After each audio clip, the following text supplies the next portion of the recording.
একদিন জনৈক বাদশাহ তার ৩ জন মন্ত্রীকে ডেকে পাঠালেন। তিনি তাদের প্রত্যেককে একটি করে থলি দিলেন এবং নির্দেশ দিলেন রাজপ্রাসাদের বাগানে গিয়ে সেই থলিগুলো উৎকৃষ্ট ফল ফলাদি দিয়ে পূর্ণ করতে। সঙ্গে এও বলে দিলেন কাজটি করার সময় যেন কেউ কাউকে সাহায্য না করে। মন্ত্রীগণ এ নির্দেশে বিস্মিত হলেও রাজাধিরাজের আদেশ অমান্য করার সুযোগ ছিল না। তাই তারা একটি করে থলি নিয়ে বাগানে গেলেন।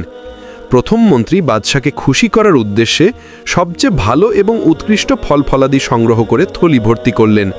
দ্বিতীয় মন্ত্রী মনে করলেন বাদশাহ তো বিপুল সম্পদ ও প্রাচুর্য রয়েছে, তারা তো ফলের প্রয়োজন নেই। তাই তিনি অবহেলা করে বাছাই না করেই ভালো মন্দ মিশিয়ে থলি ভরলেন।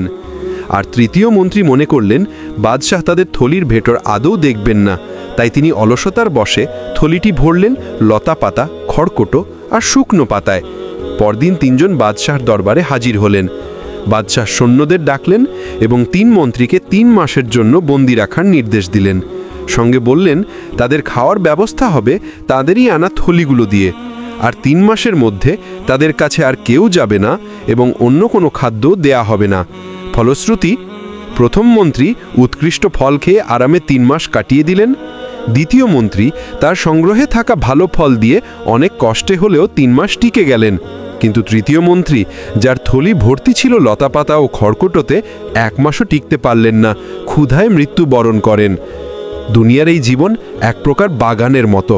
এখানে মানুষ সৎ আমল কিংবা অসৎ আমল যা খুশি তা সংগ্রহ করতে স্বাধীন। কিন্তু একদিন আল্লাহ, যিনি সকল বাদশাহর বাদশাহ, আমাদেরকে কবর নামক বন্দিশালায় আবদ্ধ করবেন। সেদিন কাজে আসবে কেবল সৎ আমল। অতএব ক্ষণস্থায়ী এই জীবনের প্রতিটি দিনকে জীবনের শেষ দিন মনে করুন। প্রতিদিন হিসাব করুন আজ আপনি কতটুকু সৎ আমল পরকালের জন্য জমা করতে পারলেন। আল্লাহ আমাদের সৎ আমল করার তৌফিক দান করুন। আমিন।